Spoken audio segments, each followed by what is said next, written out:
বন্ধুরা, নিরামিষের দিনে সাদা তিল আর আলু দিয়ে দুর্দান্ত স্বাদের এই রেসিপিটি একবার হলেও বানিয়ে দেখবেন। নমস্কার বন্ধুরা, আমি মুনমুন কিচেনে আপনাদের সবাইকে স্বাগত। প্রতিদিনের মতো দেখুন আজকে এসেছি আবার একটা নিরামিষ রেসিপি নিয়ে। এই রেসিপিটা দুর্দান্ত খেতে লাগে, একেবারে নিরামিষের দিনে এক থালা ভাত কিন্তু জমিয়ে খেয়ে ফেলবেন। এখানে দেখেন 4টা শুকনো লঙ্কা নিয়েছি আর নিয়েছি বেশ কিছুটা পরিমাণে সাদা তিল। আর আলুগুলোকে দেখুন এইভাবে ডুমো ডুমো করে কেটে নিয়েছি, আর কেটে ভালো করে পরিষ্কার করে ধুয়ে একদম জল ছড়িয়ে একটা পাত্রের মধ্যে নিয়েছি। এবার আমি এই যে সাদা তিলটা নিয়েছিলাম সেই সাদা তিলটা নিয়েছি, আর এর মধ্যে দেখুন 2টো শুকনো লঙ্কা নিয়েছি। আর এই সাদা তিল আর শুকনো লঙ্কাটাকে এবার একটা মিক্সির বোলের মধ্যে নিয়ে নিচ্ছি। এবারে এটাকে আমি ঢাকনা দিয়ে দেব। ঢাকনা দিয়ে সুন্দরভাবে আগে শুকনো অবস্থাতেই এটাকে একটু গুঁড়ো করে নেব। লঙ্কা আর তিলটা দেখুন সুন্দর করে গুঁড়ো করে নিয়েছি। এবারে এর মধ্যে আমি দিয়ে দিচ্ছি বেশ কিছুটা পরিমাণে জল।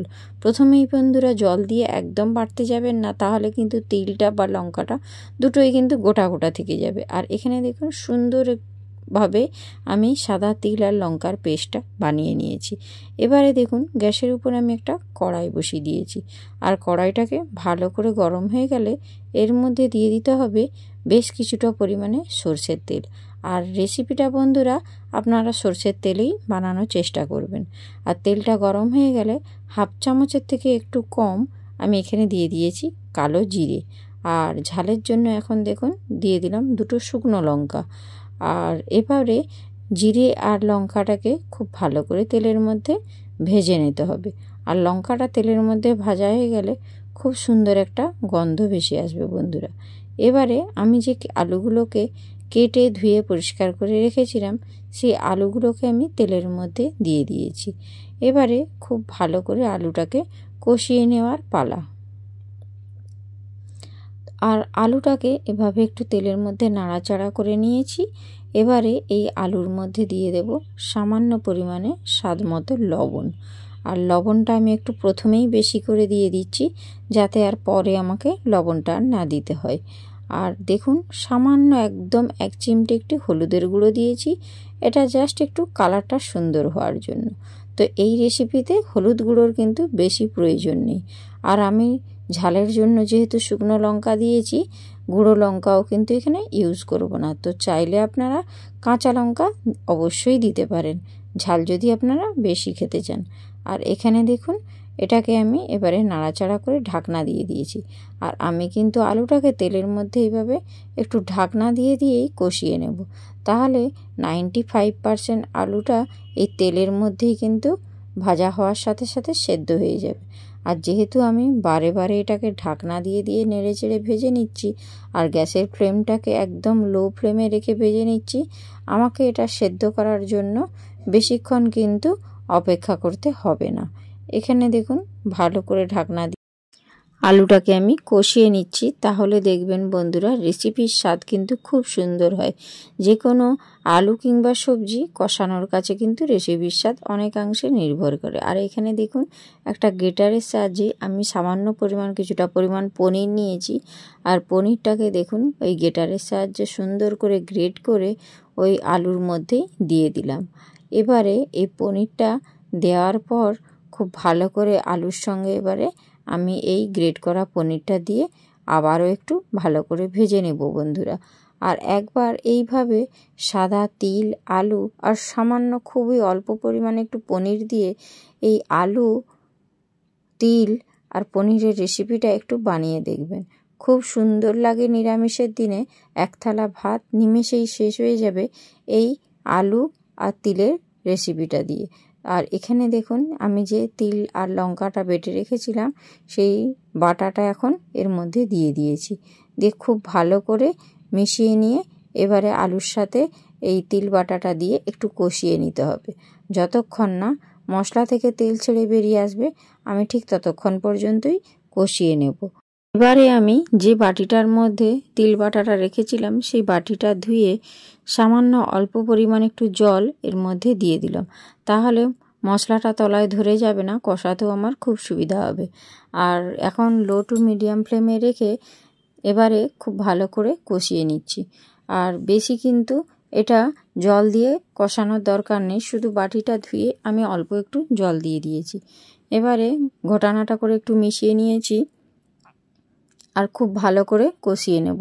যতক্ষণ না তেল ছেড়ে বেরিয়ে আসছে ঠিক ততক্ষণ পর্যন্ত আমি এইভাবে কষিয়ে নিচ্ছি। এখন দেখুন বন্ধুরা, যেহেতু আমার কষানোর কাজটা কমপ্লিট হয়ে এসেছে, দেখুন মশলা থেকে কিন্তু তেল ছাড়তে শুরু করে দিয়েছে। এই পর্যায়ে আর বেশি কিন্তু কষানোর দরকার নেই, যেহেতু তেলটা ছেড়ে বেরিয়ে এসেছে। এবারে এর মধ্যে আমি অ্যাড করে দেব জল। যে বাটিতে আমি মশলাটা বেটে রেখেছিলাম সেই বাটির মাপ করেই 1 বাটি আমি জল দিয়ে দিচ্ছি। দেখুন বন্ধুরা, এর থেকে কিন্তু আর বেশি জল দেওয়ার কোনো দরকার নেই, যেহেতু আমি আগে থেকেই আলুটাকে ঢাকনা দিয়ে দিয়ে কষিয়েছিলাম। আলুটা কিন্তু অনেকটাই তখনই সেদ্ধ হয়ে গিয়েছে।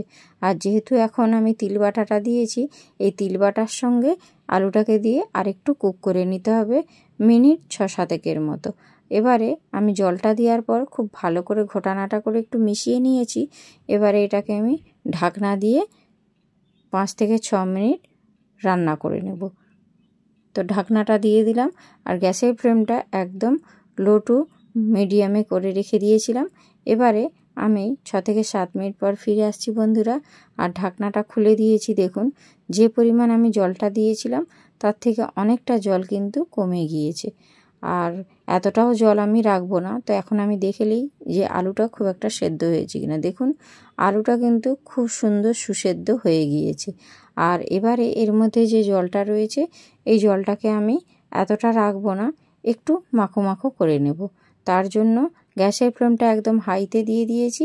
আর এভাবে আরও 2 থেকে 3 মিনিট নাড়াচাড়া করে একটু ফুটিয়ে নিচ্ছি। এবারে আমি এর মধ্যে অ্যাড করে দেব সামান্য অল্প পরিমাণে একটু চিনি। আর যে কোনো নিরামিষ রেসিপিতে চিনি দিলে কিন্তু বন্ধুরা খেতে ভালো লাগে। আর সবার শেষে দিয়ে দিচ্ছি 1 চামচ মতো কাঁচা সর্ষের তেল। আর কাঁচা সর্ষের তেলটা আর চিনিটাকে দিয়ে ভালো করে ঘটানাটা করে মিশিয়ে নিব। আর নিয়ে 2 থেকে 3 মিনিট একটু কুক করে নিতে হবে বন্ধুরা। আপনারা হয়তো ভাবছেন যে কাঁচা তেল দিলে হয়তো কাঁচা তেলের গন্ধ ছাড়বে, কিন্তু না, এই রেসিপিতে আপনারা সবার শেষে একটু কাঁচা তেল অ্যাড করে দেখবেন, খেতে একেবারে অসাধারণ লাগবে বন্ধুরা। এবারে দেখুন ঘটানাটা করে মিশিয়ে নিয়েছি। আর যে পরিমাণ জল ছিল, জলটা প্রায় একেবারেই কিন্তু মাখো মাখো হয়ে গিয়েছে। এই জলটা আর কিন্তু কমানোর কোনো প্রয়োজন নেই। এখন আমি গ্যাসের ফ্লেমটা অফ করে দিয়েছি। আর রেসিপিটা দেখুন একেবারে রেডি হয়ে গিয়েছে।